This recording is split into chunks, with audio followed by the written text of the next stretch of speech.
जिसमें पहला विषय है सर्ग।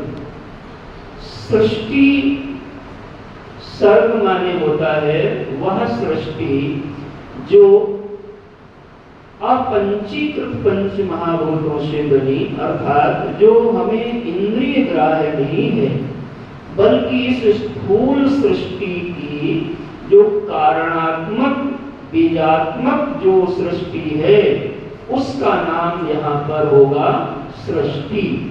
कैसे उसका प्रकटन हुआ, उस संपूर्ण विज्ञान का जहाँ पर दर्शन कराया गया उस स्कंद का नाम होगा सर्ग। ये सर्ग कौन सा, कितने नंबर का स्कंद पड़ेगा? तीसरा। थोड़ा बोलते रहो, कौन सा पड़ेगा? फिर चौथे स्कंद में बताया गया विसर्ग। विसर्ग माने होता है जो विशेष रूप से, विशेष का मतलब यहाँ होगा कि जो सोपाधिक हुई, अर्थात जो इंद्रिय ग्राह्य हुई सृष्टि, जो विशेषताओं को लेकर के प्रकट हुई, जिसको आप बोलते हो कि ये सगुण हुई, दिखाई पड़ रही है।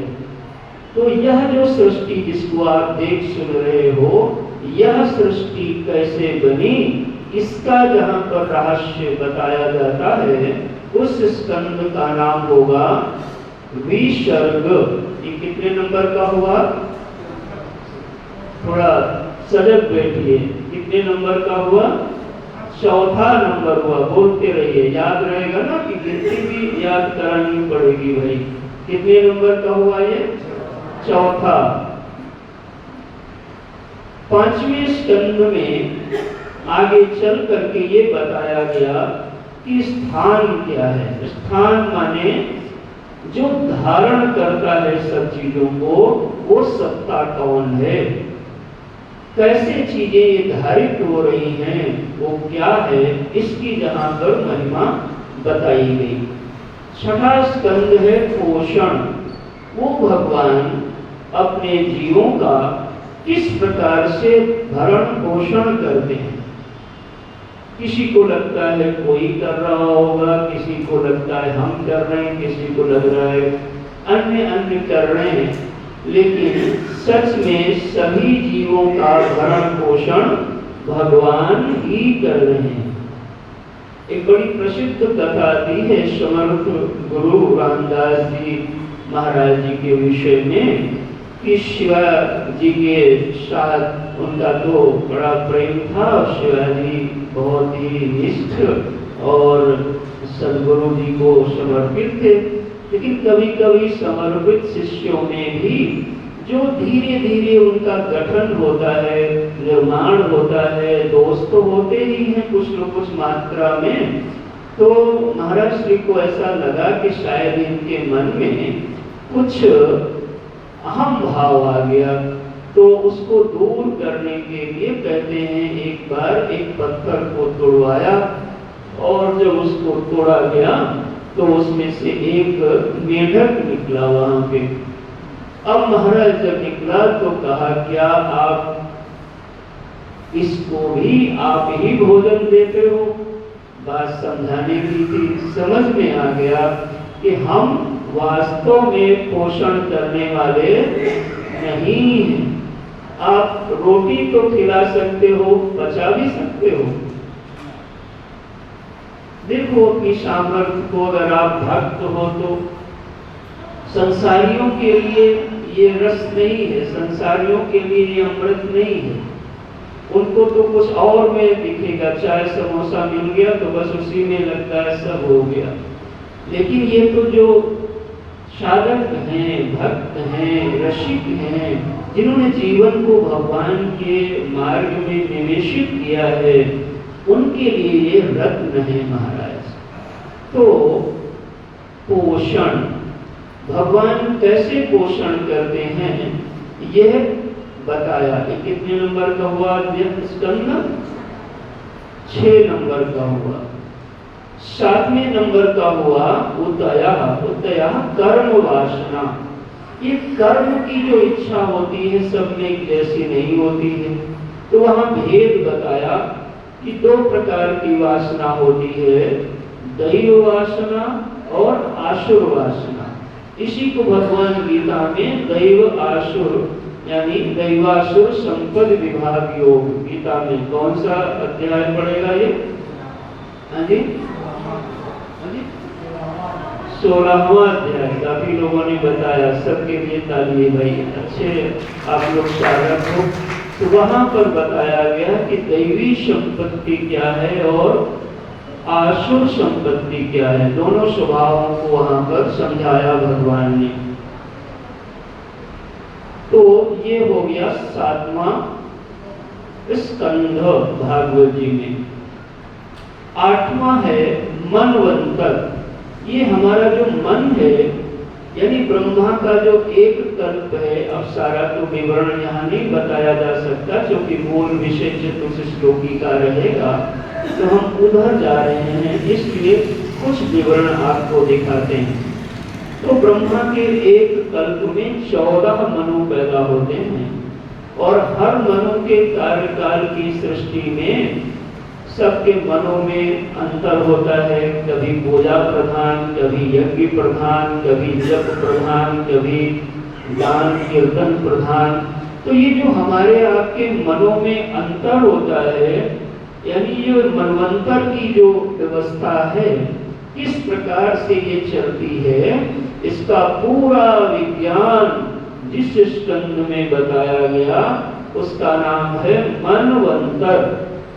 तब नाम ये कौन से नंबर का स्कंध होगा? 8वां नंबर। जोर से बोलो, नाश्ता नहीं मिला था तो जरा जोर से बोलो, कौन सा नंबर है? 8वां नंबर। ये क्यों बुलवा रहा हूँ? क्योंकि आप थोड़ा सजग होइए, आप में जरा और सजगता बढ़े, जिससे विषय आपको ग्राह्य हो सके। 9वां स्कंध है ईशान कथा।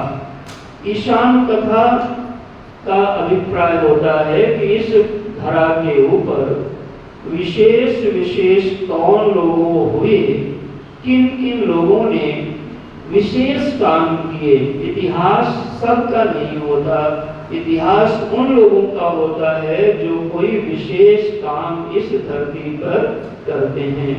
तो ऐसे जो महान महान लोगों की, राजाओं का जो क्रम है, उसका जहाँ वर्णन मिलता है, उस स्कंद का नाम है ईशान कथा। ये कौन से नंबर का स्कंद हुआ? 9वें नंबर का। 10वां नंबर में आएगा जहाँ पर भगवान जन्म लेते हैं। यही गोकुल में, मथुरा में प्रगटे, फिर गोकुल गए और यही वृंदावन में खूब लीला किया। आप सब देखो वही पधारे हो, तो सब दर्शन भी करने चलेंगे हम लोगों ने। एक दो सब लोग, कुछ लोगों ने कई बार किया भी है, कुछ लोग पहली बार भी करेंगे। तो देखो भगवान प्रगटे, तो 10वें स्कंद में भगवान प्रगटे और उनकी लीलाओं को सुन करके सबका जो मन था वो निरोध हो गया। निरोध माने होता है रुक जाना।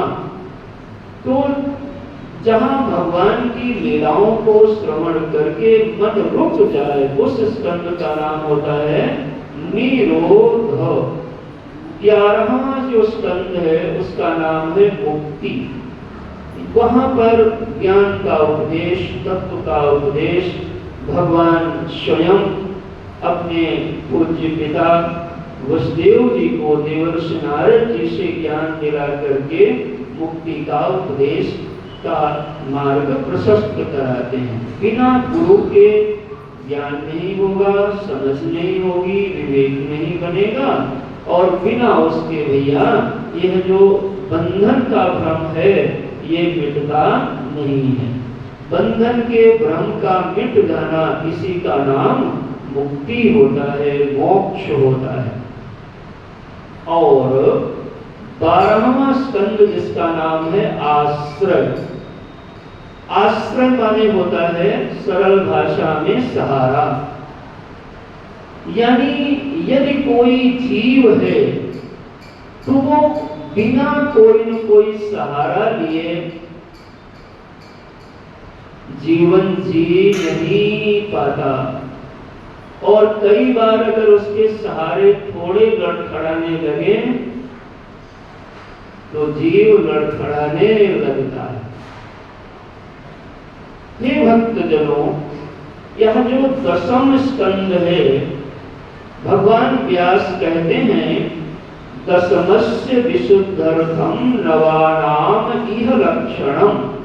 यह जो दशम स्कंद है, इस दशम स्कंद को पुष्ट करने के लिए, जीवों को धारण कराने के लिए, प्राप्त कराने के लिए 9 स्कंदों की प्रवृत्ति की गई है। और अगर वो अधिकारी निरूपण और साधन उसको भी जोड़ लो तो 11 स्कंदों की प्रवृत्ति, 11 स्कंदों का प्रयास केवल एक बात के लिए किया गया भागवत जी में कि यह जीव परम आश्रय, सर्वाश्रय भगवान जो है उनको पा जाए, यही प्रयोजन भागवत कथा का है। यह जो जीव है वो आश्रय के बिना तो नहीं रह सकता, कोई न कोई आश्रय जरूर लेगा। पति पत्नी का आश्रय लेता है और पत्नी पति का लेती है। हम तुम्हारे भरोसे हैं, तुम हमारे भरोसे हो, ठीक है ना भाई। पिता पुत्र का भरोसा लेता है और पुत्र पिता का भरोसा लेता है। कोई धन का भरोसा करता है, नौकरी का करता है, दुकान का करता है, खेत खलिहान का करता है। बड़े बड़े जो पदासीन लोग हैं वो पद का सहारा लेते हैं कि जब तक ये मेरा पद रहेगा तब तक हमारा काम, थोड़ा बोलो भाई, चलता रहेगा। तो उनको ये भी पीछे से सीटी बजती है कि महाराज रिटायर भी हो जाओगे 60 साल के बाद, तब तो कहते हैं तब फिर हम जो पैसा पाएंगे पेंशन से उसके सहारे हो जाएंगे। देखो भगवान के सहारे का कोई प्रोग्राम नहीं है। तो कहा महाराज फिर पैर में दिक्कत हो जाएगी, तो कहा कोई गरम पट्टी बांध लेंगे। देखो ये सहारा ले लिया जा रहा है, ये कर लेंगे वो कर लेंगे। हम आपको संक्षेप में संतों का प्रसाद वितरण करने के भाव से निवेदन कर रहे हैं कि आप जितने भी सहारे दुनिया में ले रहे हो, और लेना ही पड़ता है, सभी ले रहे हैं, हम भी ले रहे हैं और आप भी ले रहे हो। लेकिन भैया ये सहारे वास्तविक सहारे, नित्य सहारे नहीं, क्योंकि ये स्वयं में ही बेसहारे हैं। जो खुद बेसहारे हैं वो हमारे लिए सहारे बन रहे हैं। और यह जीव का जैसे वो सहारा थोड़ा हिलता है, टूटा नहीं अभी, अभी थोड़ा हिला है, तो वैसे ये जो आश्रय उसका लिया था ये पूरा हिलने लगता है। थोड़ा धन हिल जाए, हिलोगे नहीं आप, थोड़ा तन हिल जाए, बीमार हो जाए, देखो आप हिल रहे हो महाराज, थोड़ा जन हिल जाए, परिवार में कोई इधर उधर हो जाए तो आप देखो क्या हाल होता है।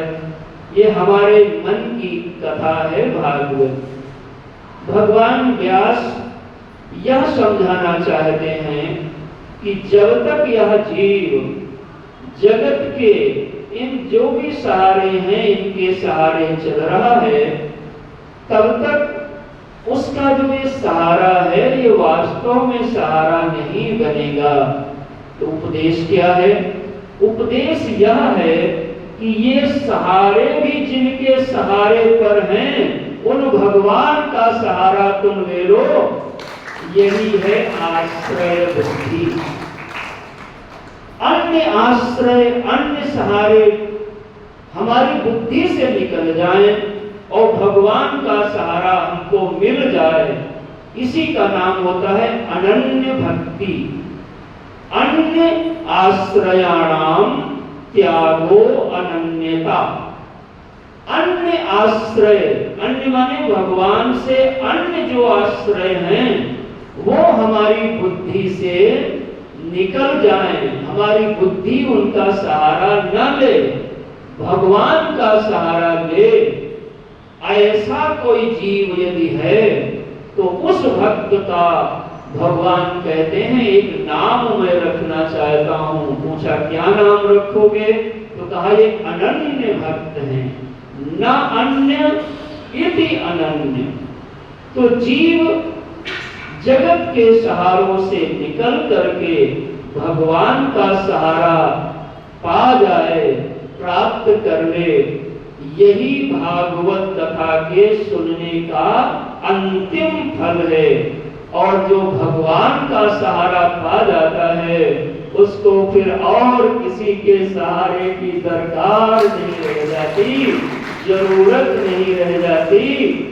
और उस भगवान के बिना सहारे के दुनिया का कोई भी सहारा ऐसा नहीं है जो तुम्हारे मन की चिंता को खत्म कर दे, भय को खत्म कर दे और तुम्हारे बंधन को खत्म कर दे। केवल भगवान का एकमात्र ऐसा सहारा है जो सहारा तुम्हारे जीवन की चिंता को खत्म करेगा और तुम्हें निश्चिंत करेगा। भगवान का एकमात्र सहारा ऐसा है जो तुम्हारे बंधन को खत्म करेगा, मुक्ति को प्रदान करेगा।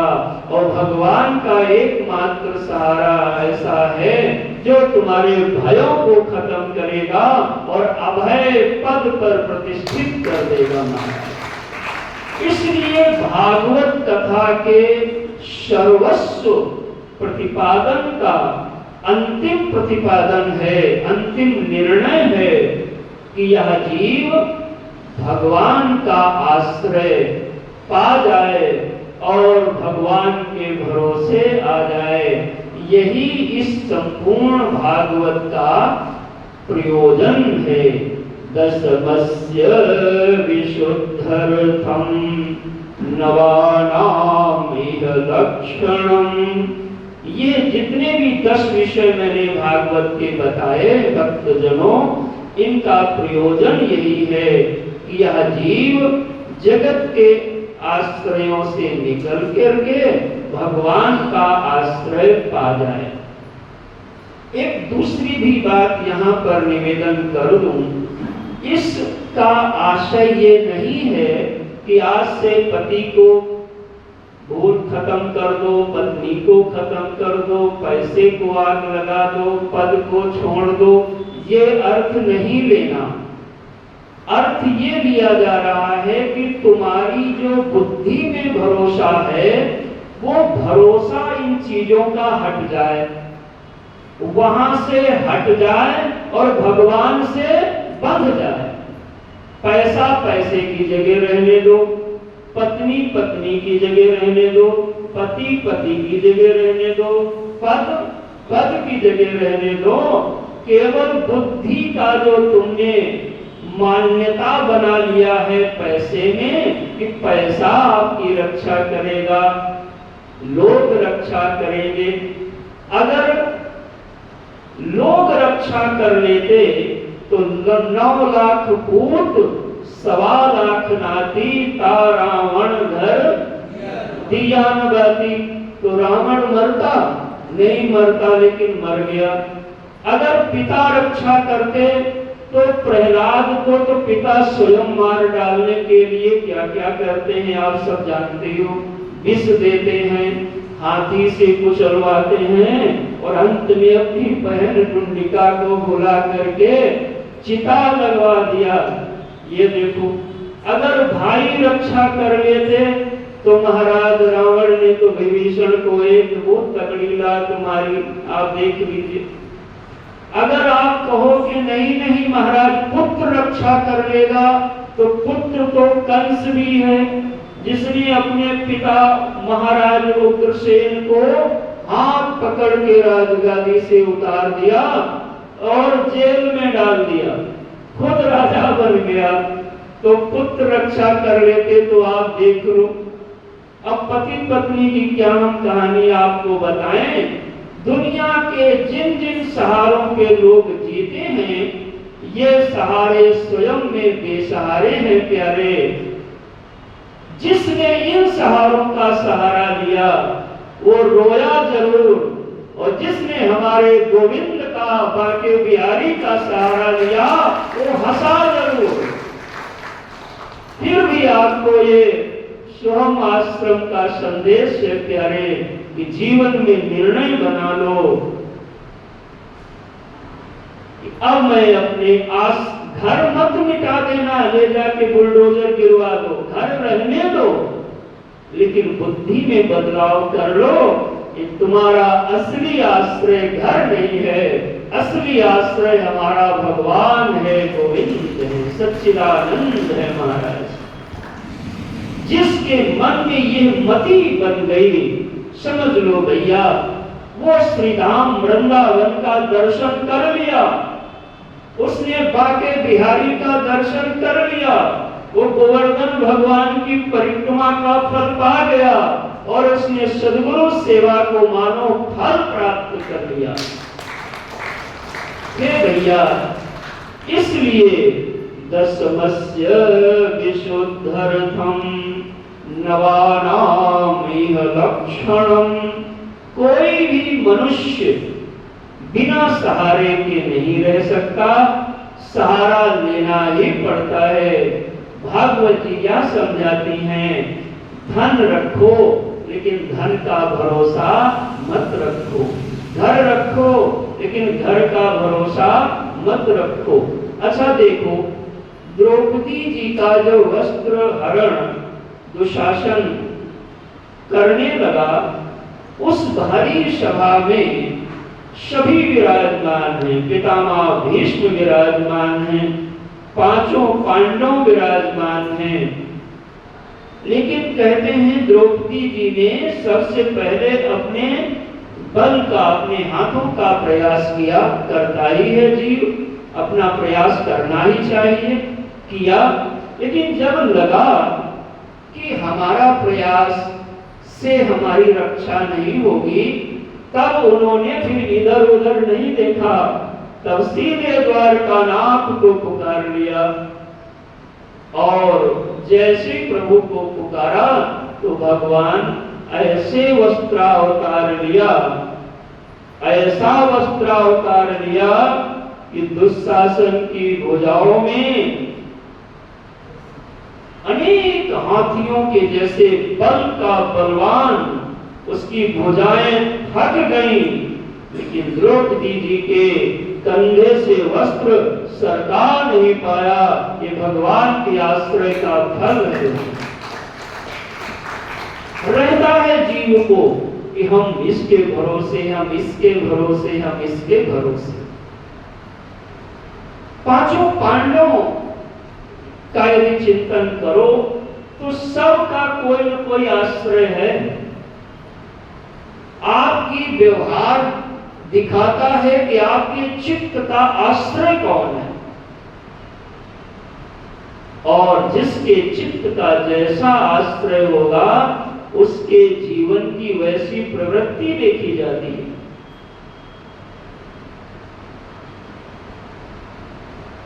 बात निष्ठा की हो रही है।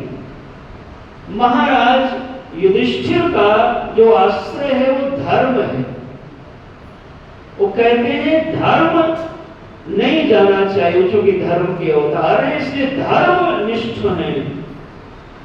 भीम का जीवन धर्मनिष्ठ नहीं है बल्कि बलनिष्ठ है, उनका भरोसा गदा पर है।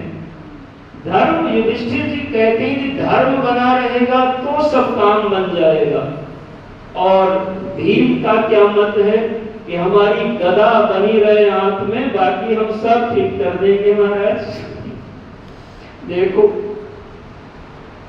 नकुल का भरोसा उनके रूप पर है, सहदेव का भरोसा मुहूर्त पर है। वो कहते हैं अगर सही मुहूर्त में शुरू हुई लड़ाई तो हम जरूर जीत जाएंगे भैया, के मुहूर्त देख के काम करो, होंगे भाई यहाँ सब लोग। अर्जुन का भरोसा किस पर है?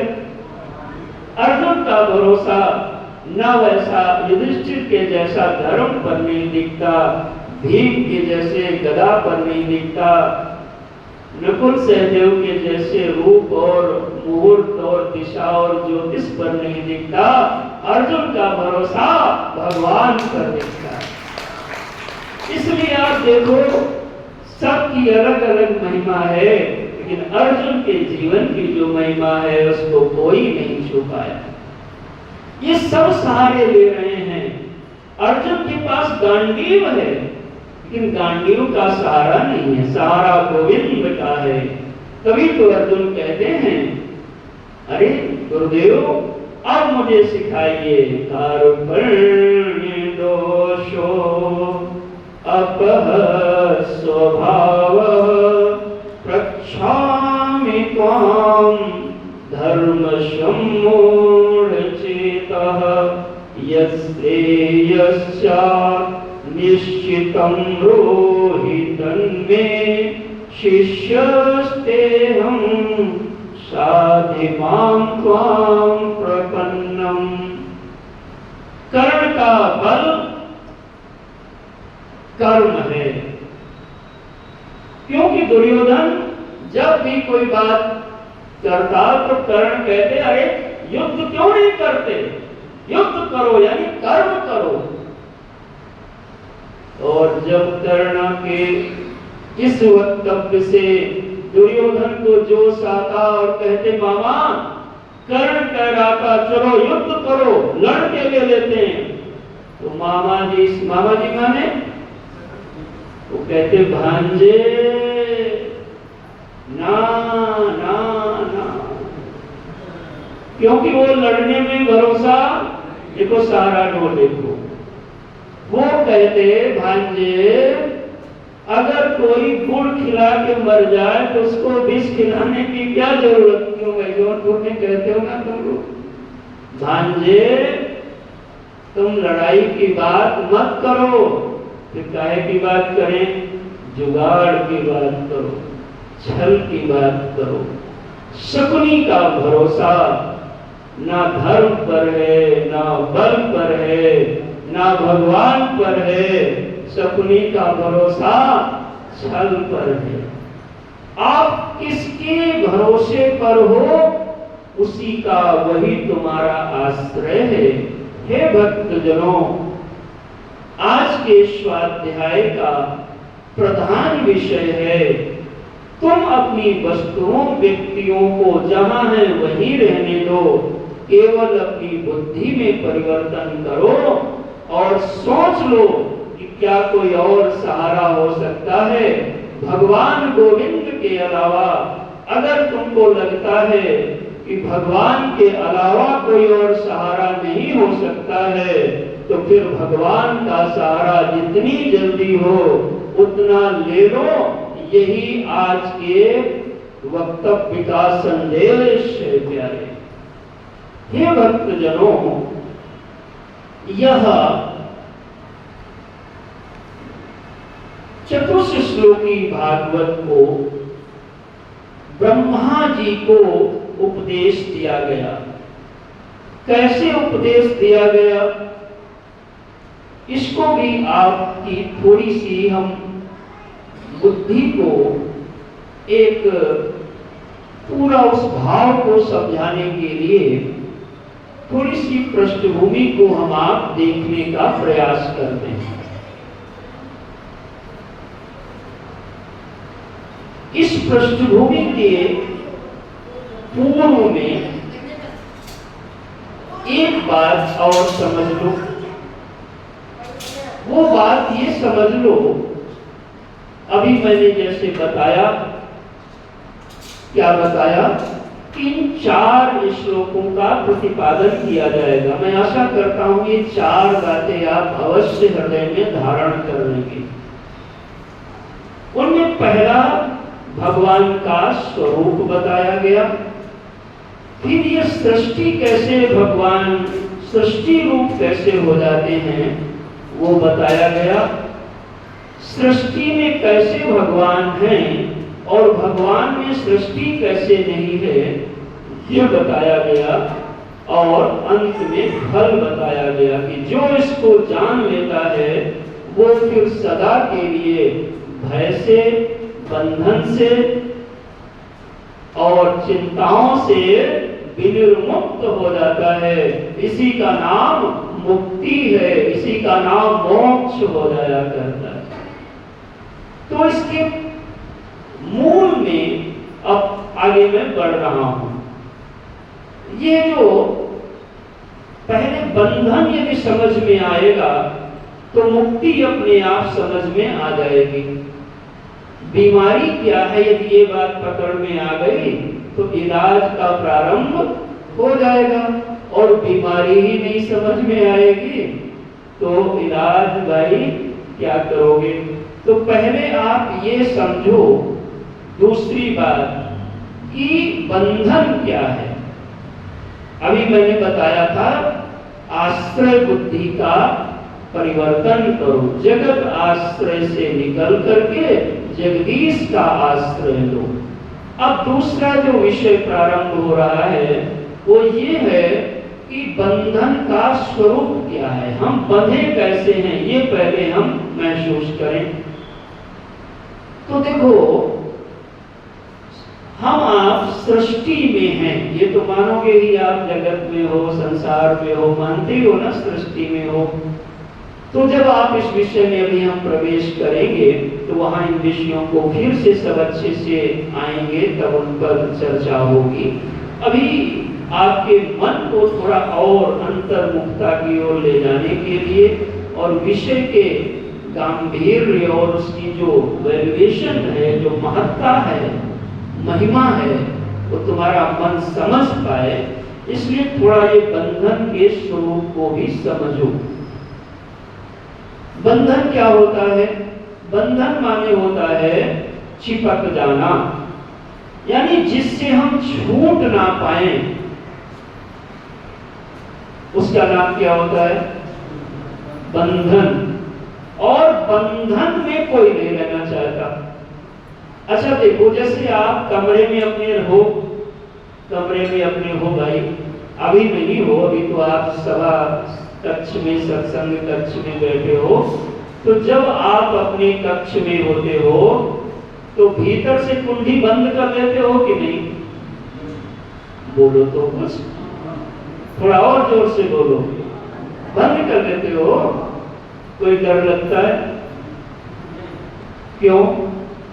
क्योंकि जो ताला डाला है, जो आपने बंद किया है, वो आपने बंद किया है, और जानते हो मैंने कैसे अपने को बंद किया है। ठीक है ना? तो बंद करने से पहले आपने केवल बंद किया, या बंद करने से पहले आप जान रहे थे खोल कैसे लेंगे? अरे इतने में मैंने कौन सी कठिन बात पूछी भाई? यदि तुम्हें ये ज्ञान नहीं होता कि कैसे खुलेगा तो आप बंद करते हैं। समझ में आ रहा कुछ बात? अच्छा, आप अपने कमरे में हो, अच्छे से फील करो, तब समझ पाओगे बात। आप कमरे में अपने हैं और आपने अंदर से कुंडी बंद कर दी, आपको कोई डर नहीं लग रहा, ठीक? लेकिन आप अंदर हो और हम बाहर से बंद करके चले जाएं, ताला न डालें, मान लिया थोड़ी देर, अब आपकी क्या दशा होगी? तो आप तो दिन भर रहते हो अपने आप बंद करके। तो कहा वो हम बंद करते हैं तो हमको पता है जब चाहेंगे तब, लेकिन जब महाराज कोई और बंद करेगा तो जब हम चाहेंगे तब निकल, इसी का नाम होता है बंधन। जिस चीज से हम छूट ना पाए उसी का नाम बंधन होता है, और जिससे हम छूट जाएं और जानते हैं कैसे छूटेंगे, कैसे बंधेंगे, उसमें बंध जाना और छूट जाना दोनों का नाम होता है लीला, नाटक।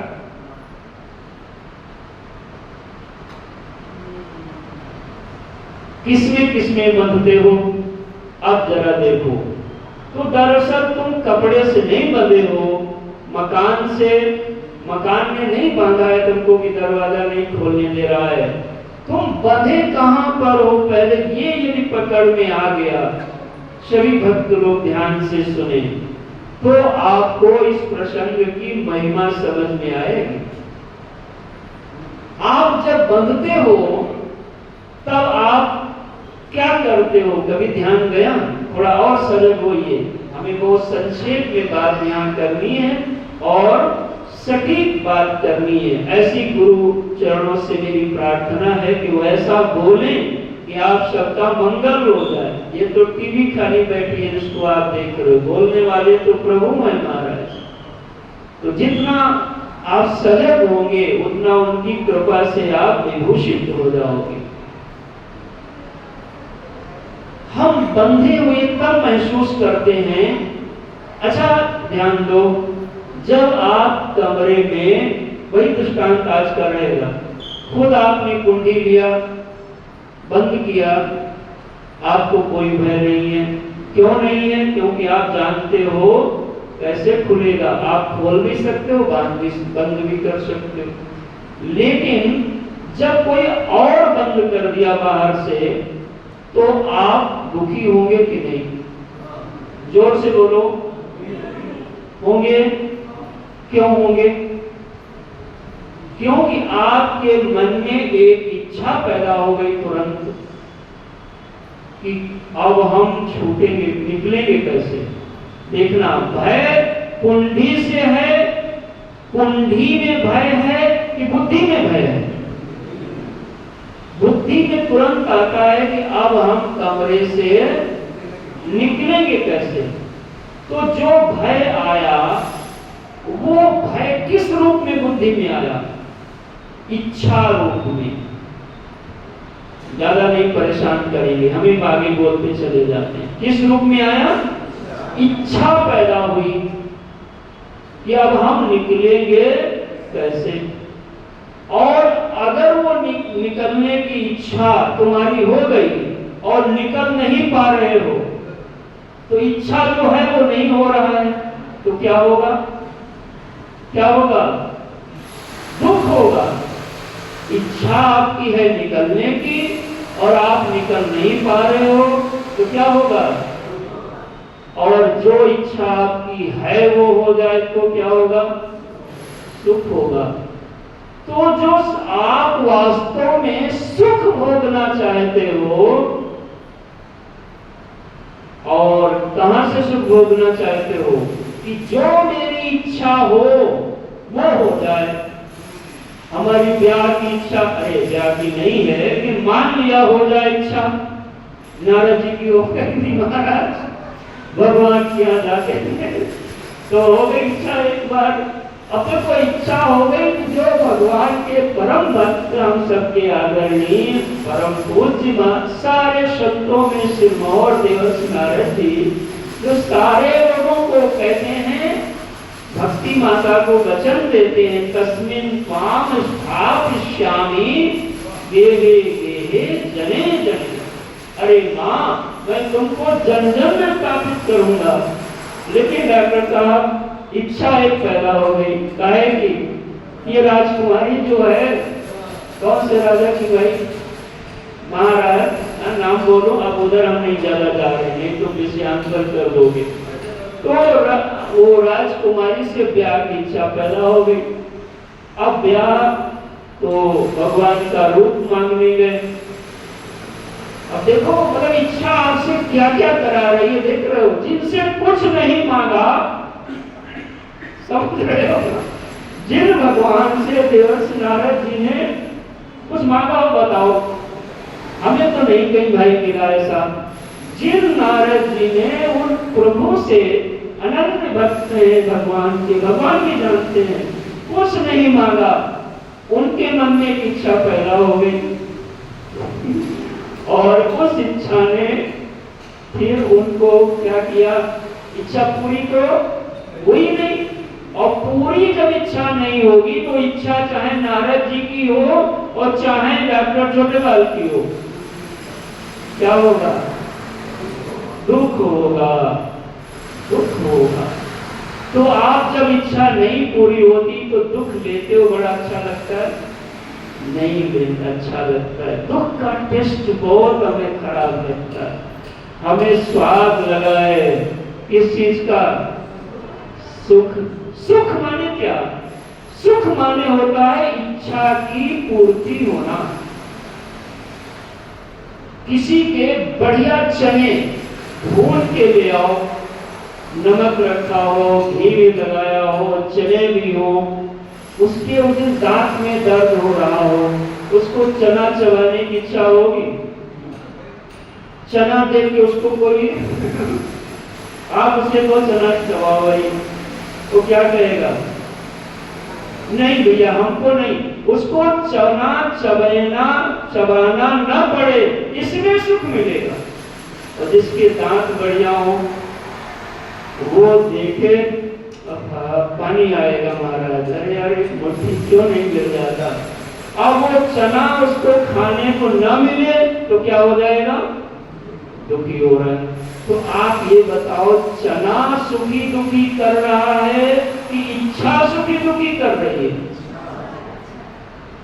समझ में आया? इतनी मेहनत करके समझाना पड़ गया। अब ये जो इच्छा है, ये इच्छा के मूल में क्या है? देखो, सामान्य जब सत्संग होते हैं, आयोजन सप्तदिवसीय, तो उनमें बहुत पूरा समझाना होता है, जल्दी जल्दी तो इतना चिंतन नहीं कर पाओगे। यही स्वाध्याय शिविरों का ये लाभ है कि आप हर विषय को अच्छे से समझ लो। यह जो इच्छा है उसके मूल में है भोक्तृत्व की इच्छा, सुखी हो जाने की इच्छा, कि मैं सुखी हो जाऊं। तो आप सुखी क्यों होना चाहते हैं? क्योंकि आज हमको अंदर से सहज रूप से मैं सुखी हूं ऐसा अनुभव नहीं हो रहा है, बल्कि हमको लगता है ये मिल जाए, ये पा जाऊं तब सुखी होऊंगा। तो देखो आप, तो मूल में क्या है इच्छा के? अज्ञान। आप स्वयं को स्वयं से सुखी नहीं पा रहे हो, तो आप नाना प्रकार की इच्छाएं पैदा होती हैं और उनसे आप सुखी होने के लिए प्रयास करते हो। तो इच्छा के मूल में, ये इच्छा का ही नाम संसार है। इच्छा से ही जगत खड़ा हो जाता है। व्यष्टि अविद्या का नाम अज्ञान है और समष्टि अविद्या का नाम माया होता है। इस अज्ञान से या कह लो माया से, इच्छा माया, इच्छा काया, इच्छा जग उपजाया, कहें कबीर जे इच्छा विवर्तिता, ताकर भेद न पाया। तो इस इच्छा ने क्या किया? तो कहा इस इच्छा ने 3 काम किया। 3 काम कौन किया? तो कहा पहला इसमें है भोक्तृत्व, भोगने की लालसा, ऐसा हो जाए तो उसका भोग करते हो। और जब भोक्तृत्व यानी भोगेच्छा होगी, तो भोग यदि इच्छा होगी तो आपसे कुछ न कुछ करवाएगी, है ना? जलेबी की इच्छा हो गई तो जलेबी जहां मिलती है वहां आपको चलवा के ले जाएगी पैर पैर। और पैसा नहीं होगा तो पैसे का भाई जुगाड़ करवाएगी कौन? क्यों? क्योंकि आपके मन में इच्छा है गाय की, जलेबी खाने की। अब देखो इच्छा पैसा कमा रही, तो यानी कर्तृत्व होगा। कर्म करोगे ना तो करने के बाद कहोगे मैंने किया, और भी जलेबी खाने के बाद कहोगे आहा बड़ा मजा आया। तो ये क्या हो गई? ये भोक्तृत्व हो गया। भोक्तृत्व कर्तृत्व ये 2 प्रधान हो गए। और भोग और कर्म दोनों को आप जानते हो तो आप बाद में कहोगे ज्ञातृत्व हो जाता है, यानी जानते हो मैंने भोगा, मैंने किया, मैं सुखी हुआ और मैं दुखी हुआ। हे भक्त जनों, छोटी सी इच्छा की पूर्ति करने में यह जीव बंध जाता है। कर्तृत्व से, भोक्तृत्व से और ज्ञातृत्व से, इन तीनों को यदि एक साथ कहना हो, इसका बीज है अज्ञान या माया या अविद्या। हे भक्तजनों, जीव थोड़ा सा भी कुछ करता है इससे बंध जाता है, और बंधा हुआ जीव दुख को पाता है, घुटन को पाता है, कोशिश करता है पढ़ के चिंता मिटा देंगे, कमा के निर्भय हो जाएंगे, ज्यादा लोग को जोड़ के हम जो है भय से निजात पा जाएंगे, बंधन से मुक्त हो जाएंगे। ये सब गलत धारणा का विचार है। शास्त्र कहता है जब तक गोविंद का चरण नहीं मिलेगा तब तक इसी का नाम भवसागर है, आप पार नहीं निकल पाओगे। हे नाथ, ऐसे भगवान गोविंद, भगवान नारायण, ब्रह्मा जी को तुम्हें तो एक इच्छा की पूर्ति, एक इच्छा का काम करना में इतना बंधन होता है, और ब्रह्मा जी को नारायण ने आज्ञा दिया कि आप सृष्टि बनाओ, तो तुमने तो खाली जलेबी की बना खाने में बंध गए। तो ब्रह्मा जी ने हाथ जोड़ा, कहा हे प्रभु, जीव थोड़ी सी इच्छा की पूर्ति करता है तो बंध जाता है, और मैं इतना बड़ा विराट ब्रह्मांड का सृजन किया, आप हमें आज्ञा दे रहे हो, तो हम तो कभी छूटेंगे ही नहीं। भगवान ने कहा ब्रह्मा जी आप चिंता मत करो, मैं तुम्हें ऐसा ज्ञान दे दूंगा, ज्ञान दूंगा कि उस ज्ञान के पाने के बाद फिर भगवान कल्प विकल्पेशु, भगवान माने हे भगवान, श्रेष्ठ शब्द है, हे ब्रह्मा जी आप फिर कल्प विकल्प में, यानी आगे कभी भी कितना भी काम करो, कितनी भी इच्छा पूरी करो, कभी आप बंधन में नहीं पड़ोगे। तो जिस ज्ञान को भगवान ने ब्रह्मा जी को दिया, उस ज्ञान को पाके ब्रह्मा जी सब करके मुक्त रहते हैं। अगर उसका वो आपको मिल जाए तो आप तो थोड़ी सी दुनिया बनाए हो, आपके मुक्त होने का हमें बिल्कुल संदेह नहीं है। आपको हो तो अपना आप समझो। ऐसे ज्ञान का नाम है चतुश्लोकी भागवत। क्या ज्ञान ब्रह्मा जी को दिया, कैसे दिया, पहले क्या दिया ये बाद में आएगा, पहले कैसे ये पृष्ठभूमि बनी, कहाँ मिलन हुआ, वो सब विषय आएगा। उसकी बात हम अगली कक्षा में करेंगे। प्रथम कक्षा यहाँ पर विश्राम लेती है। बोलो वृंदावन बिहारी लाल की जय। हरि शरणम हरि शरणम।